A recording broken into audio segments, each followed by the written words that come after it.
E gostaria de chamar agora, de convidar o Dr. Clemente Coelho Júnior, que é professor da Universidade de Pernambuco, associado fundador do Instituto Bioma Brasil. A palestra é sobre planejamento ambiental e políticas públicas de restauração de manguezais degradados. Por favor. Deixa eu só fazer um teste, que eu tenho um parecido com o daqui. Vamos ver, peraí. Não tem a mesma... Aqui. Bom, boa tarde a todos. Ultrapassamos o coffee break, mas espero que seja produtivo. Nós estamos na reta final aqui. Então, de antemão, agradecer imensamente o convite.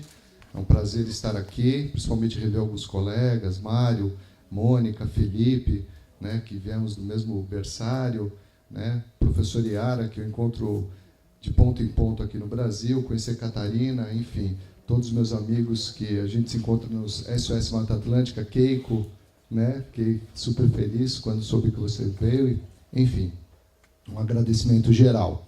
Eu vou, coube a mim falar um pouco de política, né, um pouco de planejamento. Eu venho da Universidade de Pernambuco, né, sou sócio fundador do Instituto Bioma Brasil, né, tenho alguma experiência já com restauração, né, que vem desde a época de São Paulo, né, e nesses pisoteios na lama eu aprendi muita coisa, né, bastante coisa. Lógico, minha bagagem é ecologia de manguezal, fiz meu mestrado e doutorado com esse ecossistema, tentando entender como ele funcionava, mas me deram essa incumbência de falar de planejamento e políticas públicas, e eu vou ser bem sincero, hoje eu estou numa linha bem de gestão, trabalhar com gestão, e foi bem prazeroso apresentar, colocar alguns slides aí. Eu adensei bastante, então são muitas fotos, espero que possa suprir a expectativa de todos. Bom, primeiro há uma questão, né, geralzona, assim, bem geral, o que demanda a gente fazer restauração, né? Na verdade, o que demanda é a área degradada. Mas de onde vem essa demanda, né? Ela pode ser essa demanda a partir, né, de uma condenação em ações civis públicas, uma compensação ambiental, ações voluntárias, planos e projetos municipais, tratados, convenções e acordos internacionais. E muito legal o Mário trazer aqui até uma coisa que estimula, que é o mercado de carbono. Mas vamos lá, vamos tentar entender um pouco de cada um desses daí, né? Eu trouxe um recorte ontem à noite que eu encontrei de um trabalho da Prefeitura do município de Vitória, em 2008, na qual identificou, na Baía de Vitória, uma pequena área com potencial a ser restaurada de manguezal, né? Em torno de 0,6 hectares. E, né, em 2009 entraram em contato e perguntaram: Clemente, será que você pode nos ajudar, né, para a gente restaurar? Bom, na maioria dessas áreas eram áreas que tinham ações civis públicas, né, de degradação. Então eu conheço apenas esse caso no Brasil de um município que, vamos dizer, peitou, né, para tentar encarar e fazer realmente a recuperação dessas áreas degradadas. Quando eu fui visitar a área, o que me surpreendeu que a maioria das áreas, né, aqui está a Bahia, né, então principalmente os pontos Santo Antônio e Inhaguetá, né, áreas que têm uma ocupação gigantesca, né, sobre a Baía de Vitória, né? E nessas áreas, a maior parte das áreas que foram visitadas, né, pequenas, minúsculas áreas, tem que ficar testando aqui, né, poucas tinham remanescentes maiores, né, onde eventualmente eu tinha uma qualidade um pouco melhor desse ecossistema, né. Então, sempre com áreas de aterro, né, avanços irregulares, ocupações irregulares, né. E situações como essa, por exemplo, essa quadra de uma das escolas que invadiu o mangue, e aqui havia já toda uma mudança hidrológica em função do assoreamento, né, desse sedimento que correu para dentro do mangue. Eu vou mostrar a foto. E eram essas áreas que a prefeitura, então, gostaria de restaurar, Bom, nesse caso aqui, principalmente, né, seria uma restauração hidrológica, né, fazer com que as marés pudessem voltar, mas sempre iria ter uma barreira, ou nesse caso, esse talude aí dessa quadra. A mudança hidrológica, às vezes, era mais severa, logo ao lado havia esse mangue totalmente morto e uma saída de esgoto do bairro.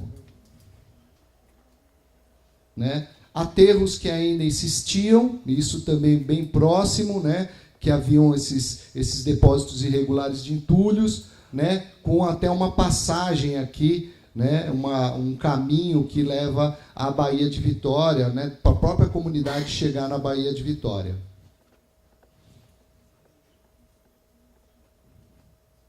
Ele tem que pensar esse negócio aqui. Vai e volta. Pronto. Então, essa era uma situação de ações civis. Eu fui perito do Ministério Público já, com outras ações, lá em Santos e em Recife. Né? O professor Iara foi a primeira perita em caso do derramamento de óleo do Rio Iriri, né? Primeira perita ambiental. Então, sempre há ações e, enfim, né? Sempre se discute a restauração.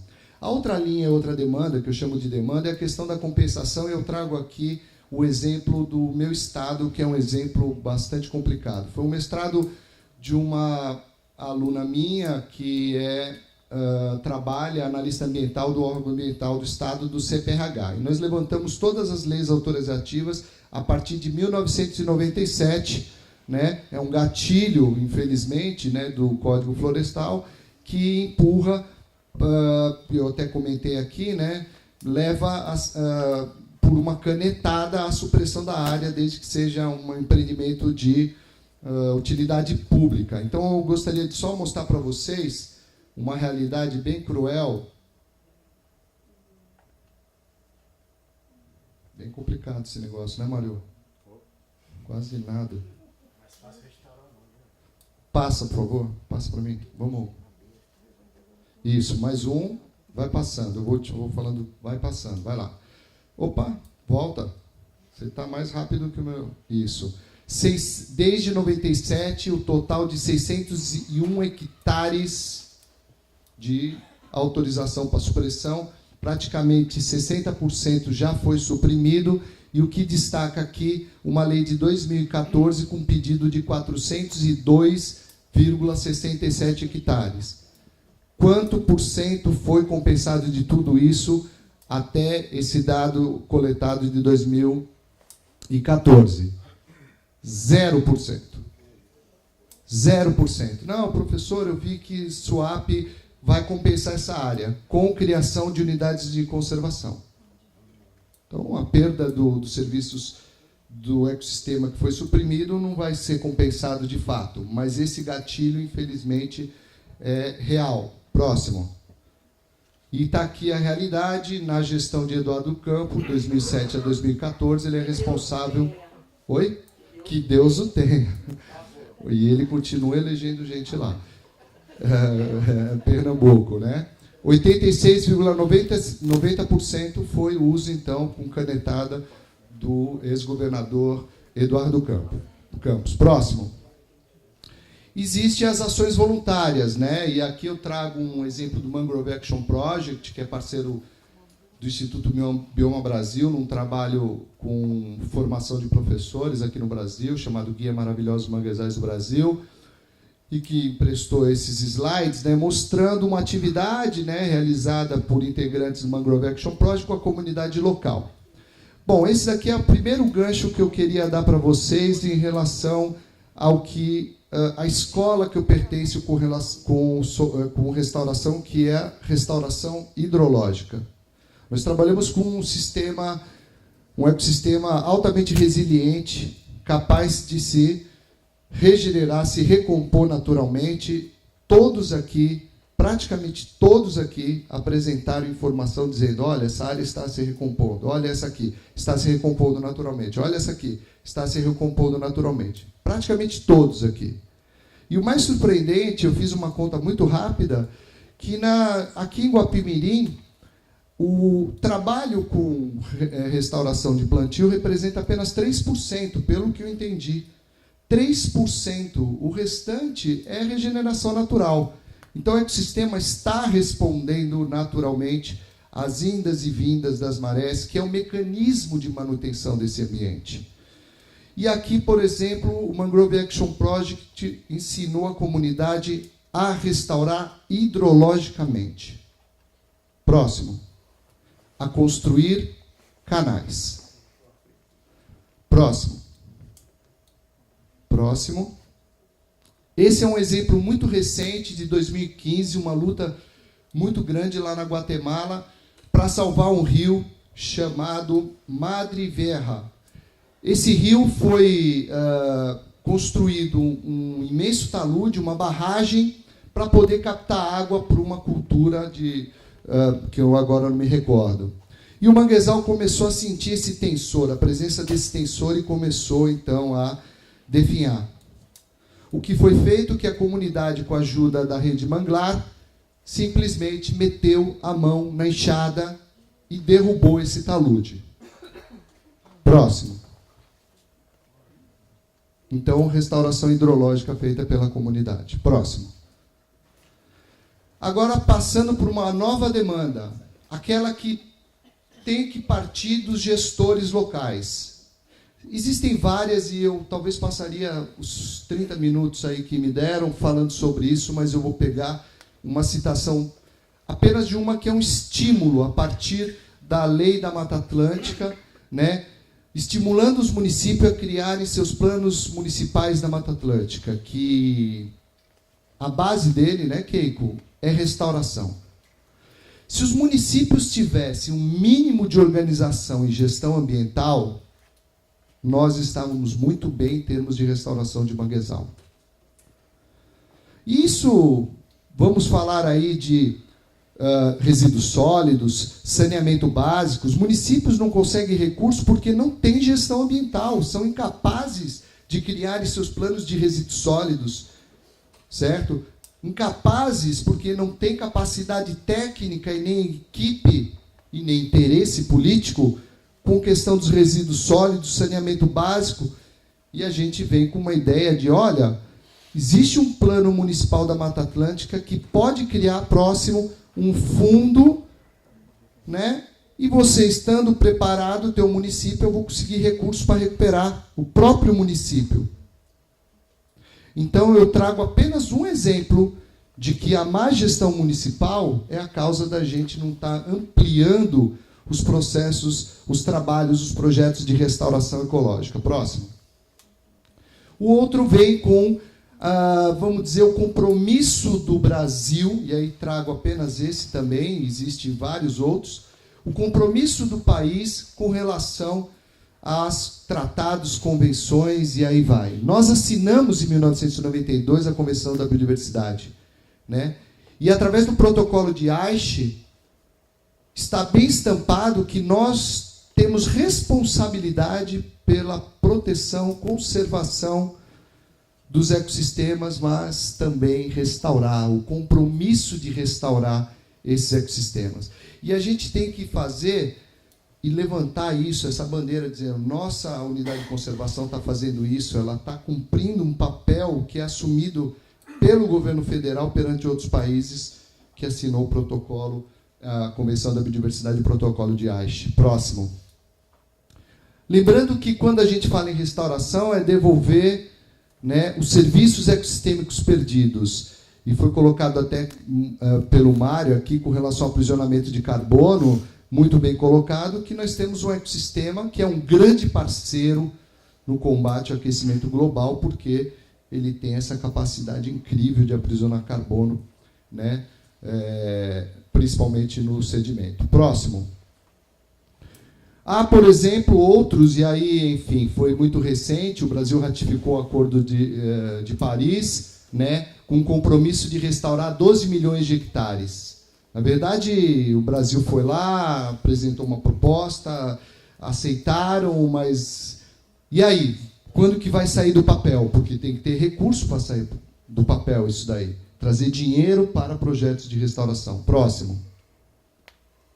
Bom, passando por uma parte seguinte da minha apresentação, eu queria colocar a mesma figura de todos os palestrantes que falaram sobre o ecossistema manguezal, pelo menos aqueles que lidam com o funcionamento do ecossistema.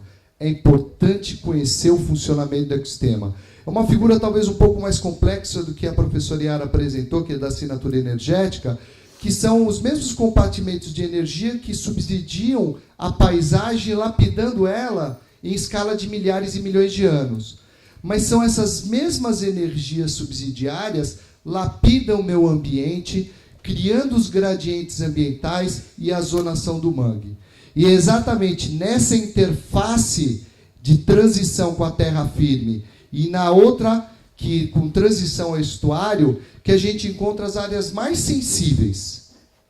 Então a gente precisa conhecer e dominar o funcionamento do ecossistema, né, Felipe? Para a gente poder ter um mínimo de noção de manejo desse ecossistema. Próximo.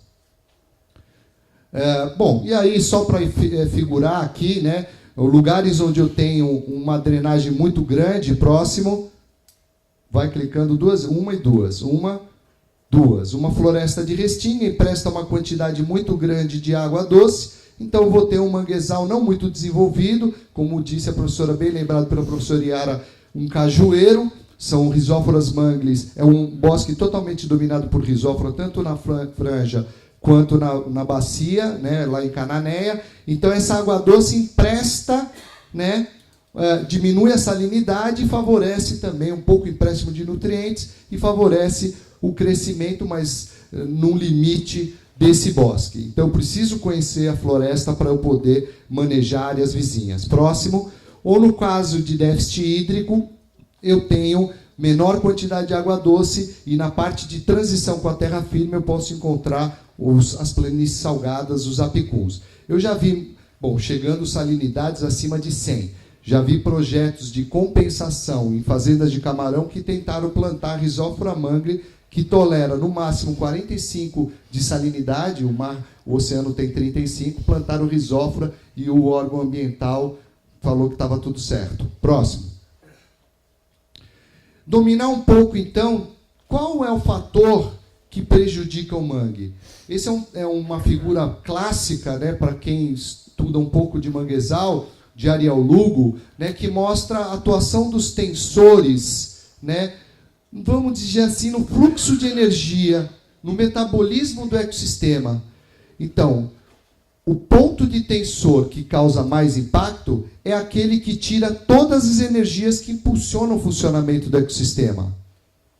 Né? Tenho visto muito, é muito comum, né, e atualmente existem poucos pesquisadores que estão estudando isso, ataques de herbivoria em, geralmente, ecossistemas que já estão com algum problema, gastando sua energia para se manter em pé, e aí favorece o ataque de herbívoros por conta de não produzir as suas defesas. A floresta não produz e a gente vê, muitas vezes, áreas totalmente desfolhadas. Isso tem acontecido em alguns locais, principalmente no Rio Grande do Norte, onde existem muitas fazendas de camarão. Mas eu vou pegar esse exemplo aqui, o tensor número 1, que retira a energia antes de ser incorporada. Próximo. E o exemplo que eu trago aqui é de uma má gestão, né, dos empreendimentos que estão sendo instalados em Suape. Isso daqui é o rio Maçangana, em Suape. É uma área que está naquele pacotão, né, principalmente onde tem, eu vou mostrar uma via que vai passar aqui, o pacotão de áreas suprimidas, né, por Eduardo Campos. E eu conheci essa área há muito tempo atrás, em 2007, 2008, fiz algumas parcelas aqui, um estudo de caranguejo, e aí identifiquei uma área que seria um canal, né, nós chamamos lá em Pernambuco de Camboa. Próximo. Essa Camboa foi totalmente obstruída por um aterro, numa estrada, né, de 300 e poucos metros, né. E nesse momento que eles aterraram foi que deram um grito e disseram: Clemente, vai lá em Suape e vê o que está acontecendo. E eu consegui o contato com a gestão de Suape e disse: olha, vocês aterraram o principal canal de alimentar o mangue, aqui tem 14 hectares desse lado aqui, né? Eles disseram: bom, professor, foi até uma situação engraçada.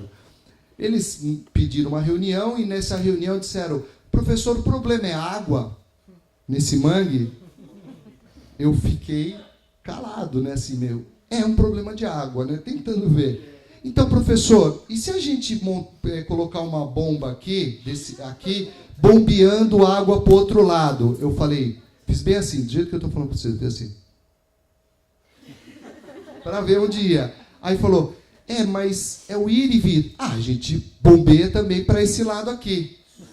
Aí eu falei, olha, se vocês ajustarem a bomba nas fases lunar, eu acho que dá certo. Vamos lá ver o que aconteceu. Próximo. Eles criaram esse canal, portanto, vou mostrar fotos, né, tiradas no campo, mudou completamente a frequência de inundação e amplitude de marés desse lado aqui. Próximo. Né? Botaram tubulações muito pequenas, aqui a maré está alta. Fiz um monitoramento, só que fiz um monitoramento, mas roubaram todas as cestas durante 6 meses. Da produtividade, mas roubaram todas as cestas, né? Desapareceram. E já vinha mostrando que, dos dois lados, da área sadia e da área impactada por esse estrangulamento, e havia já o aborto das partes reprodutivas. Elas abortavam, as risóforas mangue, todas são risóforas desse lado, de mangue vermelho, começaram a abortar os frutos, as partes reprodutivas. Os caranguejos diminuiu a população de caranguejo, eu monitorei algumas parcelas de caranguejo e fiz a estrutura. Próximo. E eles, então, depois, antes de pavimentar completamente a estrada, substituíram os bueiros celulares por esse maior, né, na qual a maré atinge maré máxima de lua de Cisígia aqui, de maré de Cisígia, mais ou menos nesse limite aqui, 2,5, né, e ficou só isso. Então não tinha só a passagem de água pela tubulação, aquela que é laminar mesmo, depois que sobe do canal, ela não entra dentro do mangue de forma laminar, né? Bom, isso tinha desaparecido completamente. Próximo. E o gatilho foi matar todo o mangue, conforme eu havia falado. Os 14 hectares morreram. Próximo. Próximo. Então, eles chamaram essa equipe e disseram, vamos restaurar. Vamos restaurar como? Eu falei, posso ir na área? Posso. Eu havia monitorado esse mangue antes de morrer, e a salinidade, aliás, depois que morreu, a salinidade variou, né? Antes estava em torno de 35 a 40. Depois que morreu, eu fui para essa área, estava 65. E a semana passada eu andei por aqui medindo alguns pontos de salinidade. A salinidade chega de 100 a 150. Eu falei, vocês vão plantar o quê? Próximo.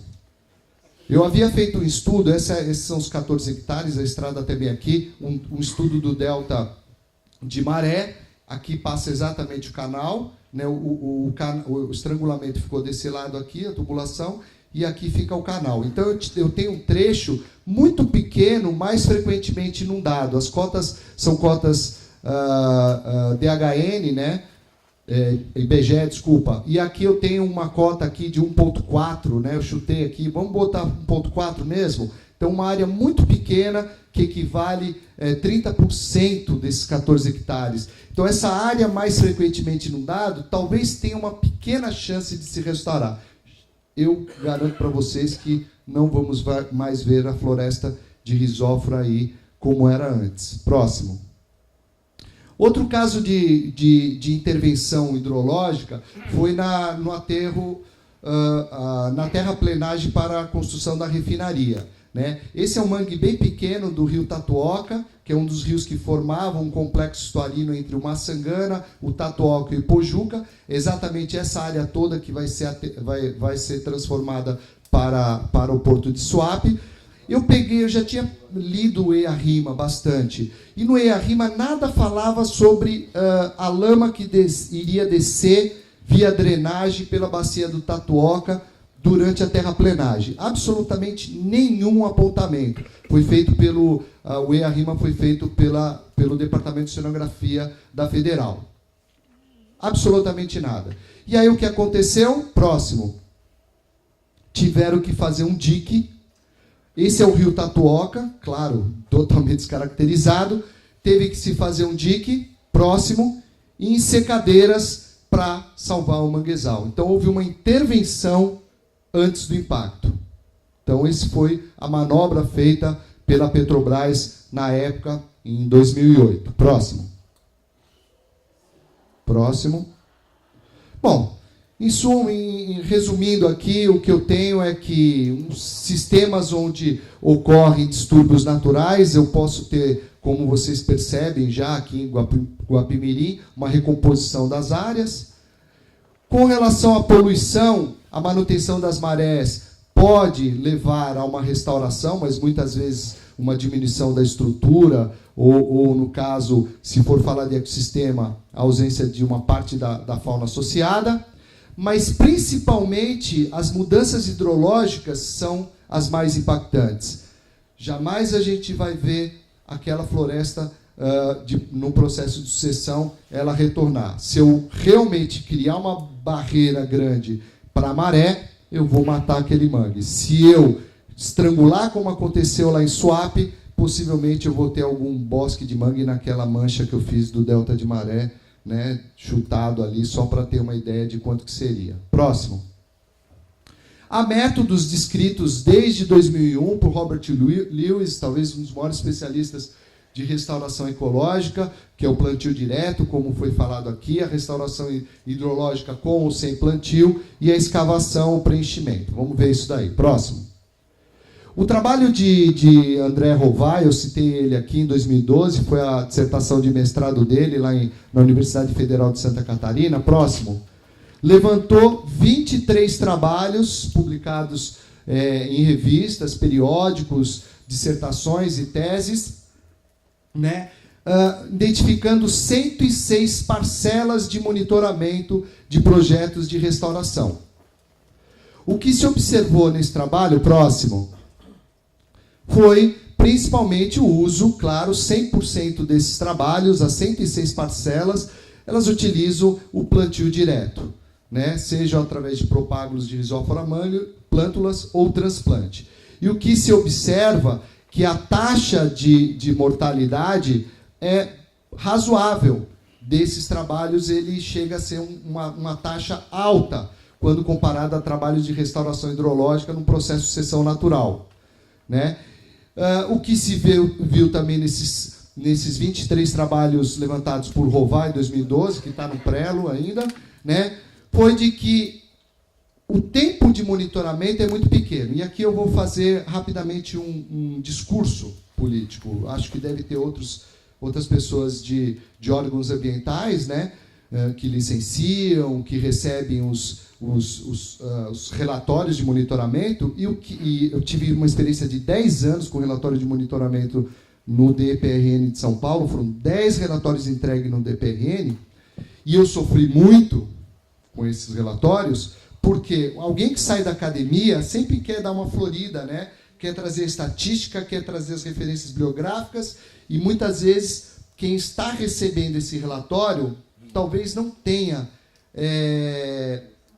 uma formação capaz de entender o que você está escrevendo. Então, foi todo um processo de muito tempo para tentar dialogar com o órgão ambiental. Primeiro problema sentido. Segundo problema sentido, mudança das equipes técnicas.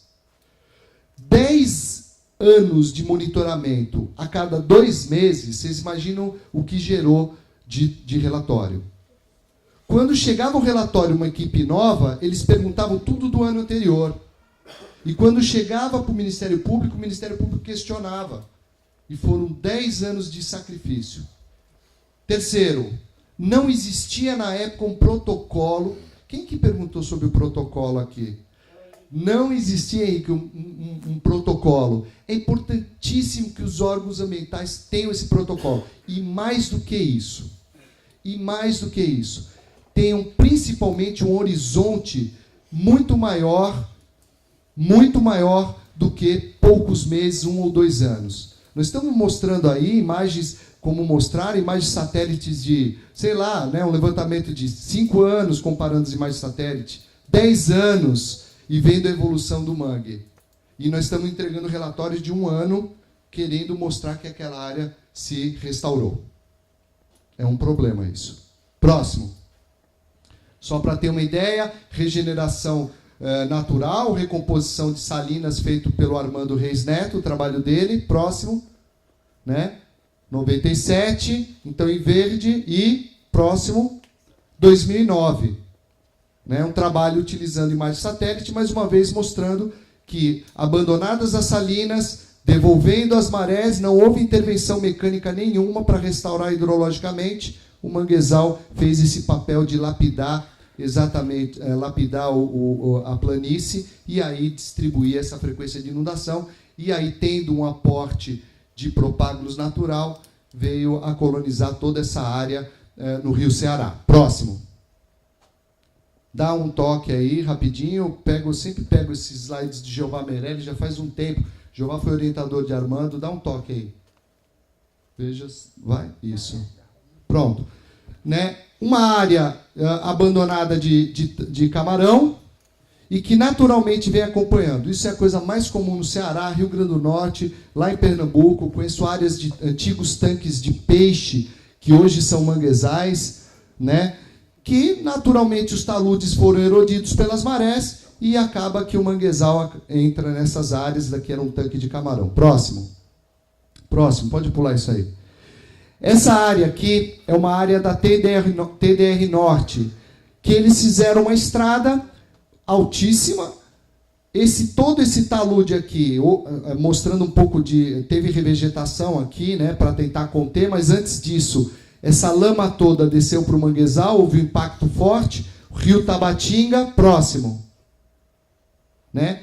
Toda essa lama aqui, então, nós medimos, chegou a 2 metros a elevação desse substrato para cima do manguezal. Foi uma dissertação de mestrado de uma aluna na Federal, na oceanografia. Próximo. A saída encontrada pela engenharia de Suape foi criar um canal próximo, né, para tentar conter essa lama toda aqui e levar a maré próximo. Numa área mais distante, eles pavimentaram esse canal próximo.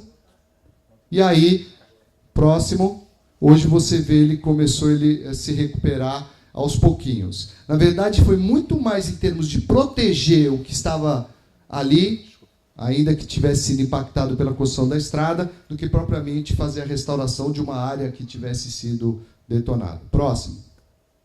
Alguns passos só para considerar aqui, depois vocês podem pegar esse material para vocês, eu até escrevi no resumo. A gente precisa conhecer a área, a gente precisa entender quais são os tensores, como é o funcionamento daquele ecossistema.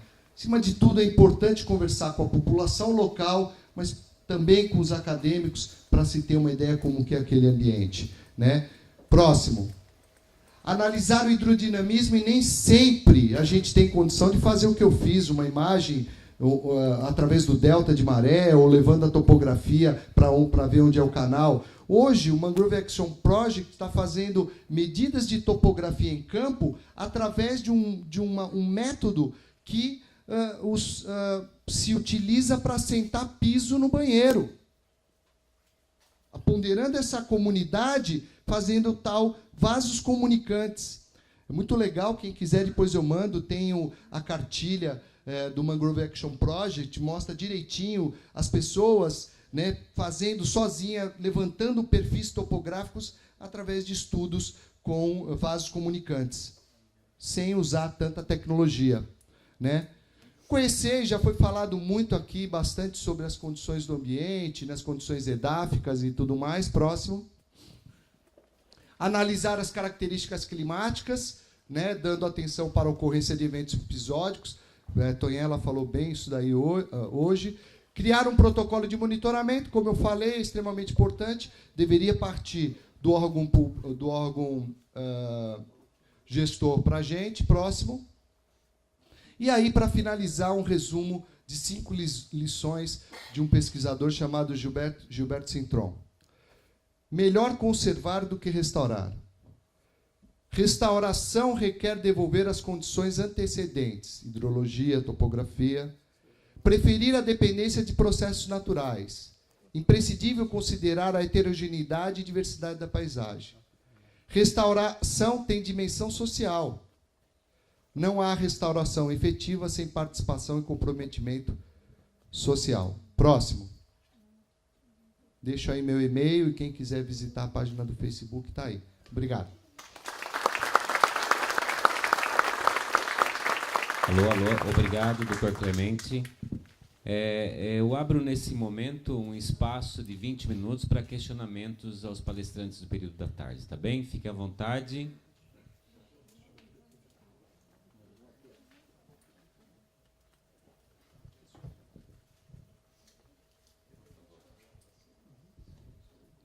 Boa tarde, meu nome é José Maria, eu trabalho atualmente no Instituto Estadual do Ambiente. Queria parabenizar todos os que apresentaram os seus trabalhos, eu achei assim muito bom. E tenho duas perguntas, uma para fazer à nossa colega do Jardim Botânico, que trabalha com a parte de genética, que a gente se depara muito hoje com a questão de importação de germoplasma. Trazer germoplasma de uma área, vamos dizer, de um outro estado, de uma mesma espécie, para fazer o plantio em uma determinada área. E aí, na sua apresentação, eu achei assim, muito incrível, para mim foi uma novidade, né, você chegar a dados bastante precisos sobre essa questão da diversidade, plasticidade gênica dentro de uma mesma espécie, né? E você também colocou que a questão da uniformização da base genética também não é um ponto positivo. Eu queria que depois você fizesse uma colocação sobre isso, que é para a gente ter um elemento balizador de mais ou menos como atuar dentro dessa área. A outra pergunta eu gostaria do professor da UERJ, né, uma curiosidade.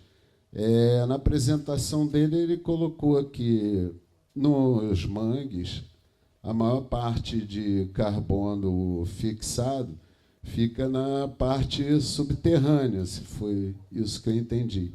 Aí eu gostaria de saber se esse é um comportamento, tanto no mangue aqui de Baía de Guanabara, quanto no mangue da região norte, se essa tendência é uma tendência verificada nesses ecossistemas. Em relação à colocação do companheiro sobre os órgãos ambientais, eu acho que a gente não deveria, né, já que está participando aqui, ficar calado, né? Eu acho bastante interessante e a gente sempre toma cuidado de ter um respeito muito grande pelos trabalhos apresentados pelo outro colega da outra parte. E, normalmente, a gente pede, em relação a isso, uma assinatura de responsabilidade técnica, porque, na realidade, né, o que a gente discute muito é que, por exemplo, nós não é pelo fato da gente estar trabalhando num órgão ambiental que a gente tem que ser um especialista de todos os ecossistemas. E eu acho até interessante isso, né? Por isso que a gente toma todo o cuidado de estar participando de um evento como esse. A gente tem muitas discussões em termos de encaminhamento de resoluções, né? De procedimentos, né? E, então, é claro que, né, permitir colocar uma espécie que não é apropriada, né, realmente eu acho que foi uma bola fora, né, dada pelo órgão ambiental. Agora, eu acredito no seguinte, se tiver acompanhado de uma assinatura de responsabilidade técnica, eu acho que a bola fora não foi bem do órgão, foi bem do profissional que estava responsável por aquele projeto. Então, eu só queria deixar essas colocações, fazer essas perguntas e parabenizar a organização do evento, que o evento está alto nível. Muito bem. O caso da Apaguapi é uma área bem conservada, assim, Rio de Janeiro, que eles mostraram, uma área, né, uma das mais importantes, uma das maiores, uma das mais bem conservadas. Então, você manter aquela diversidade ali, restaurar com plantas dali, provavelmente você está resgatando, mantendo a diversidade daquela área. Eu acho difícil, numa área grande como a de Iguapi, você ter processos de endogamia ou de deriva, porque não é uma área com uma redução grande de aquelas forças que diminuem a diversidade genética, né? De redução rápida e repentina do número populacional, ou endogamia, que seria o cruzamento entre parentes. É uma área bastante grande, que eu acho difícil que esteja acontecendo esse processo de diminuição de diversidade genética ali dentro. Em compensação, a gente já conhece que sudeste, para o sul da Bahia, começando no sul da Bahia, sudeste e sul, a diversidade genética das plantas de mangue cai bastante. É todo mundo muito parecido.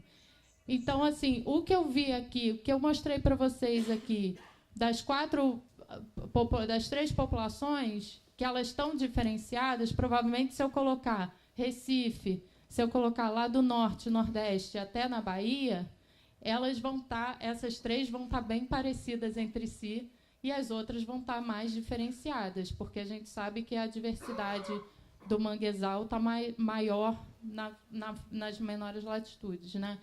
Então, isso reflete também na diversidade genética. Então, assim, por mais que a gente tenha visto alguma diferenciação entre elas aqui, eu acho que, ainda assim, elas são muito parecidas. Então, assim, eu não veria muito problema você pegar do litoral de São Paulo ou litoral do Rio, de qualquer outra população, para usar, de uma forma a enriquecer. Por quê? Porque a gente já tem conhecimento de que é todo mundo muito parecido nessa região sudeste, na nossa região sudeste do Brasil. Então, nesse caso, já tenho conhecimento prévio de que não afetaria, não teria uma disruptura da diversidade, que é o tal do outbreeding depression. Então, assim, tem que estudar cada caso. O mangue já está com estudo relativamente avançado para a gente poder tomar essas decisões de uma forma mais, né, assim, sabendo que não vai afetar tanto. A ideia da genética é restaurar o que tinha ali e não modificar, porque quanto mais você remistura e remodifica, você está criando uma nova diversidade que não existia na natureza antes. Então, isso aqui é o que eu acho que tem que tomar cuidado. Mas, no caso do mangue, tem conhecimento já. Clemente, o Mário.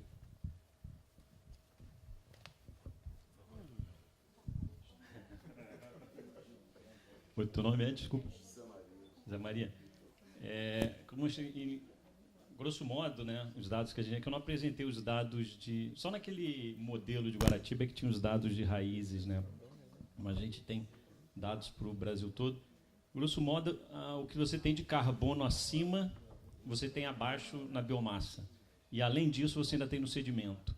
Ou seja, em termos de ordem de grandeza, óbvio que tem uma variabilidade que pode ser até local, mas, em linhas gerais, o mesmo estoque que você tem na biomassa aérea, que a gente chama acima do solo, é o estoque observado na biomassa subterrânea.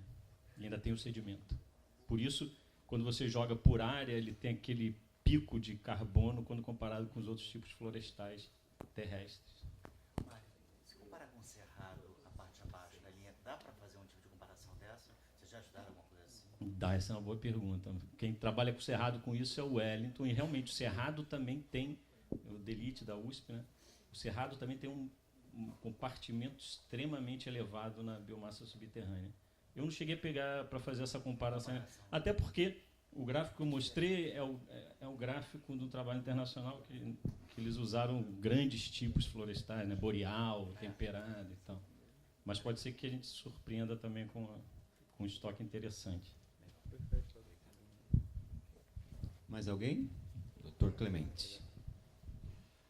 Bom, só esclarecer, não vim trazer ofensas para nenhum analista ambiental, mas não, é para você também. Essa é a experiência que eu vivencio. Talvez aqui no Rio de Janeiro seja extremamente perfeito, mas o tempo que eu vivenciei em São Paulo foi bastante complicado. Foi bastante complicado para a empresa que executava o projeto. Se arrastou 10 anos, não por conta que eu queria fazer um monitoramento de 10 anos.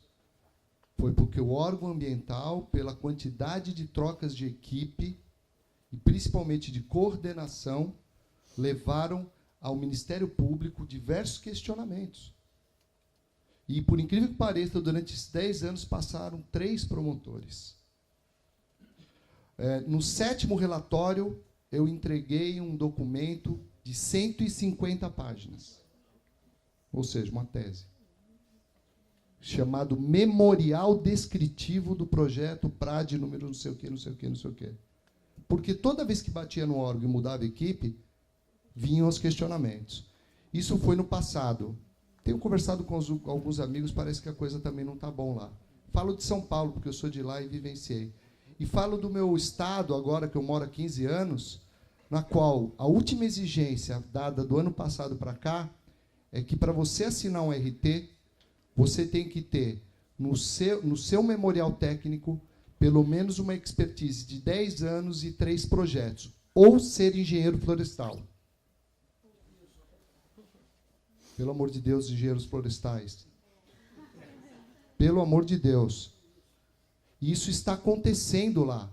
Eu tenho alunos formados que eu não presto mais consultoria, eu sou da universidade. Eu tenho alunos formados com potencial a trabalhar com restauração de manguezal que não conseguem fazer os seus projetos, porque são barrados pelo órgão ambiental. E são capazes de restaurar. Então, não é uma crítica, isso eu faço um apelo que a pressão tem que ser de nós também, da comunidade científica, das empresas consultoras. Eu acho muita responsabilidade dar na mão de uma assinatura de RT, somente. Acho muita responsabilidade. E eu também não estou dizendo porque está muito esvaziado os nossos órgãos ambientais. Está tão vazio, 44 pessoas foram contratadas no CPRH em Pernambuco. Sabe quantas pessoas vingaram no órgão ambiental lá do Estado? 15. Saíram do órgão, não aguentaram a pressão. É uma realidade. Eu vim trazer uma crítica à má e péssima gestão ambiental do nosso país, principalmente nos últimos 14 anos que estamos acabando com a gestão ambiental desse país. É essa a mensagem. Me desculpe se eu lhe ofendi. Senhoras e senhores, eu vou abrir mais um questionamento lá no fundo. Os 20 minutos já se encerraram. Eu sei que o debate é bom, oportuno, de fato brilhante, cabeças brilhantes discutindo esse seminário. Mas tem horário a fechar aqui. Não, eu não. Tá bem? Então eu abro a última pergunta no fundo da sala e fechamos. Em primeiro lá, que está aguardando um tempo, devido ao tempo, por gentileza. Boa tarde a todos. A do senhor vai ser atendida. Meu nome é Graça Bispo, eu atuo no projeto SAR e... obrigada. E fiquei com uma dúvida, professor. Falou da massa aérea, né, biomassa, abaixo e também no sedimento. Mas no sedimento a origem deve ser bacteriana ou fungo, não é? A do carbono. É só minha dúvida, obrigada. Também, não só, né? Biomassa vegetal e vegetal em decomposição, isso, que vai sendo incorporado. Então. O cuidado que a gente tem é separar das raízes o sedimento, para você não superestimar. Então, quando eu estou falando de sedimento, eu estou falando de sedimento sem raízes. Tá? São compartimentos distintos. Então, você está falando do carbono particulado. É o carbono que está aderido à partícula de sedimento. Tá.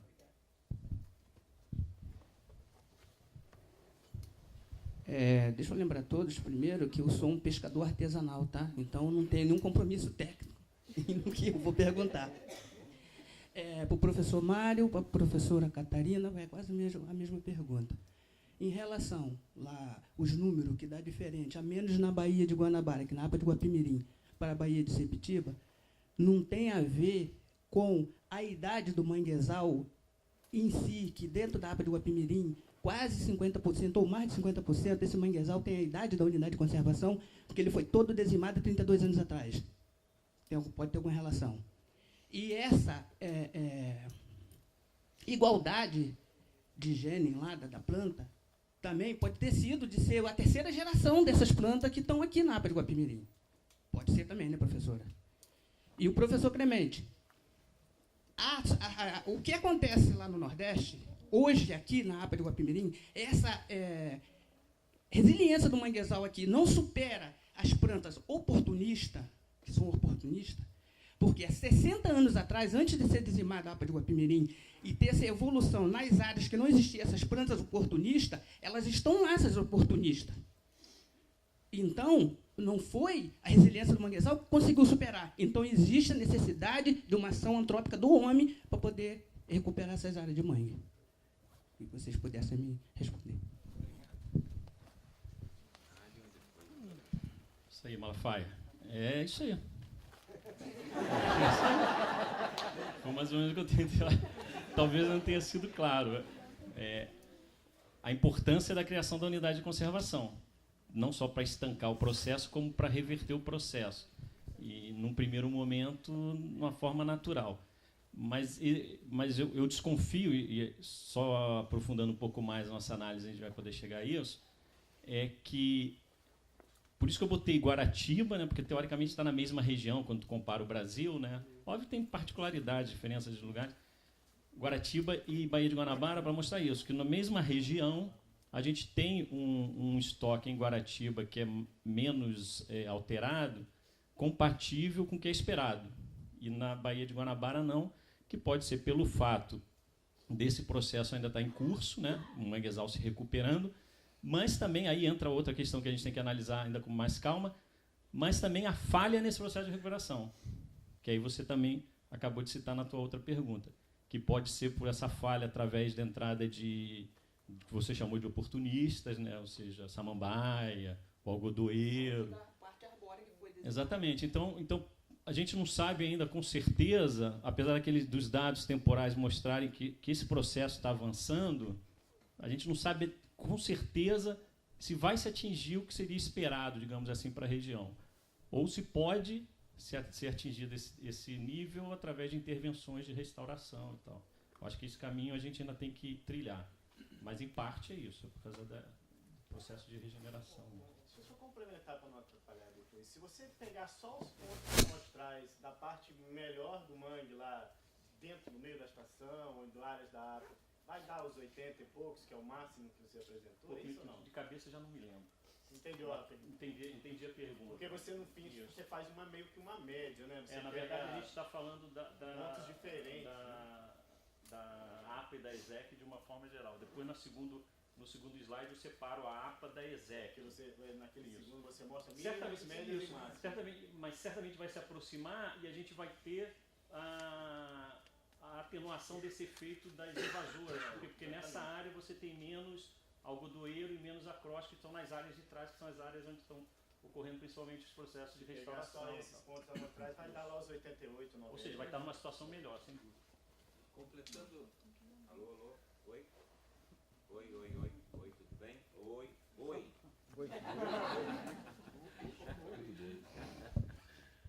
Completando a pergunta do nobre colega, eu passo à doutora e fechamos aqui e daí chamaria o coordenador geral do projeto SAL, Pedro Belga, para fazer o fechamento. 1 minuto, por gentileza. Oi, Malafaia. Prazer. Então, Malafaia, ele estava com a gente na nossa coleta lá em Guapi, né, que ajudou a gente. Eu acho que essas questões históricas explicam muito da diversidade genética, tem toda a relação. A gente tem que estar atento se, quando a gente está mostrando para a diversidade genética, a gente está mostrando indivíduos adultos mais antigos ou indivíduos jovens, que é uma geração mais nova, porque cada amostragem que a gente faz, a gente tem tipo uma fotografia daquela diversidade. Então, a diversidade que a gente achou em Guapi, que é um pouco menor, por exemplo, do que a diversidade dos remanescentes, pode ser, sim, uma questão de ter sido, depois da criação da unidade de conservação, ter sido plantas que vieram depois da criação dessa unidade, então são plantas relativamente recentes. E aí a diversidade ficou um pouco mais restrita do que comparativamente com a diversidade daqueles remanescentes mais antigos do outro lado da Baía de Guanabara. Mas, certamente, como eles estão sobrepostos, o sistema manteve uma unidade ali de carga genética. Pode um servir de fonte de diversidade para o outro, certamente. Até porque parece que pelas correntes o que acontece é que de Guapi é que vai para lá, que é o fundo, que vai inclusive todo o lixo também, né? Então, que a restauração lá foi bem complicada por causa do lixo. E agora, em compensação, que já foi restaurado até certo ponto o ecossistema numa determinada região, na outra, agora os propágulos conseguem chegar. Então, essa troca é muito importante, né? E tem tudo a ver com a história da área, com certeza. Obrigado, doutora. Vou usar a resposta do Mário. É isso aí. Eu fico impressionado, é isso mesmo, o teu conhecimento é incrível. Realmente a gente às vezes tem que meter a mão mesmo. Mas assim, a minha dica, assim, do pouco que eu conheço, é a gente ter um conhecimento histórico daquela área. Às vezes são áreas de transição, são áreas naturais de transição com o ecossistema terrestre. E às vezes nos confunde um pouco pela vegetação rasteira, achando que é uma área antropizada, mas não é, de transição. E essas áreas são importantes para alimentar o lençol freático. Então, se a gente às vezes interfere e leva a maré ali, a gente saliniza o lençol freático. Então, era bom conversar um pouco mais, talvez com pessoas mais antigas, ver se aquela área não era naturalmente uma área de restinga ou de transição, né? Então, às vezes, a gente está achando que está devolvendo o mangue, mas a gente está colocando o mangue onde não era. Tá? Obrigado, doutor. Eu convido o coordenador-geral do Projeto Sá, Pedro Belga, para vir fazer o fechamento da tarde de hoje.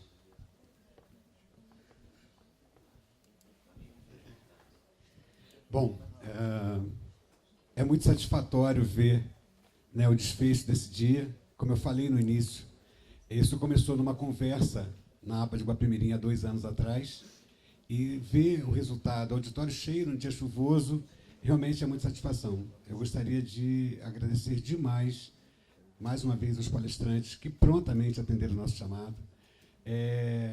Gostaria de agradecer essa parceria da APA de Guapimirim, da ESEC Guanabara, a Cooperativa Manguezal Fluminense.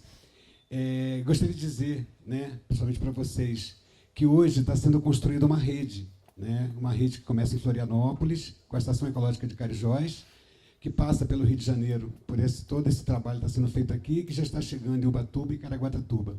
Eu estive lá semana passada, passei 3 dias. Os problemas com os manguezais de Caraguatatuba são bem mais complicados do que os nossos aqui, né? O Pedro Caetano me colocou a par da situação, e nós decidimos, na semana passada, começar a discutir isso em rede e chamar outros parceiros, enfim, estão todos convidados a entrar nessa discussão que a gente vai começar em breve. Eu gostaria também de agradecer imensamente a minha equipe, que trabalhou de forma incansável.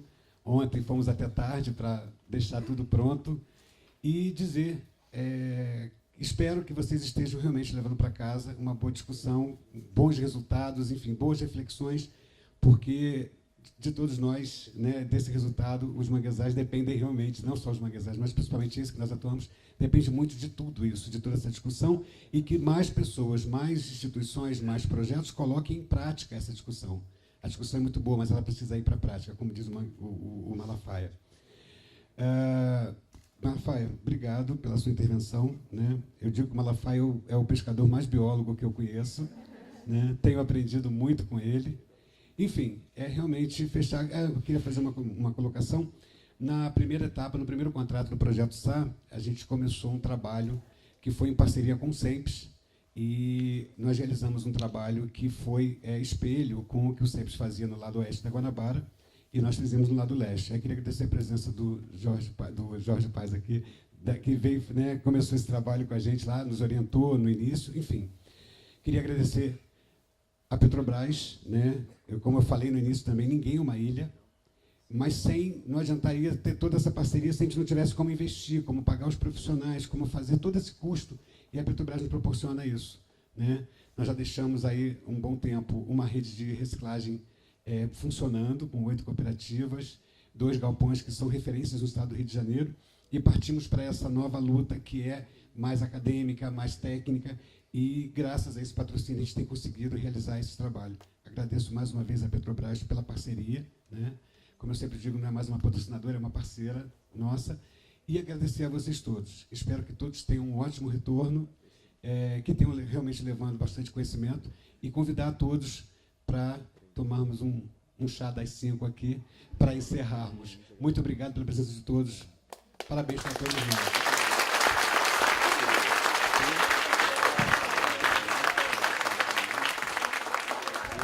Eu só esqueci uma coisa, de agradecer muito carinhosamente ao nosso cerimonialista, que veio de São Paulo para poder vir aqui abrilhantar. Marquinhos, muito obrigado. Só um instantinho, pessoal. Eu esqueci de fazer um merchan aqui. É o seguinte, eu mesmo que falei no começo, esqueci, mas nós inserimos esse evento daqui numa série de outros eventos que a gente fez esse ano para comemorar os 10 anos de criação da Estação Ecológica da Guanabara, que é a camisa que eu estou vestindo aqui. Não está à venda. Estou fazendo um merchan, mas não está à venda. Mas o merchan, na verdade, é dos 10 anos de criação dessa unidade, e que a gente tem tentado ao máximo levar essa informação para a sociedade da existência desse manguezal dentro da região metropolitana do Rio de Janeiro, da existência dessas unidades.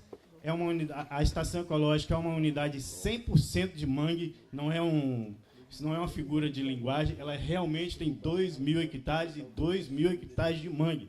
Não tem mais nenhuma outra, nem a sede fica dentro, fica fora, foi para não mexer em nenhum pedacinho do mangue lá, entendeu? Então, fazer essa divulgação aqui, que é importante que todo mundo conheça, que a sociedade cada vez mais conheça a existência dessas áreas e ajude, né, na conservação desses espaços. A estação fez 10 anos agora e esperamos poder comemorar mais. Esperamos que a situação da Baía da Guanabara melhore, né? Que, enfim, os projetos de saneamento, de coleta de resíduos, etc., deem algum resultado, porque até agora não tivemos praticamente nada, e que a gente possa melhorar as condições da Bahia, que lá a APA de Guapimirim e a Estação Ecológica da Guanabara são a arca de Noé desse espaço aqui. Lá tem a biodiversidade, inclusive a variabilidade genética, para a gente poder melhorar as condições aí de toda a Baía da Guanabara. Valeu, gente. Obrigado por todo mundo.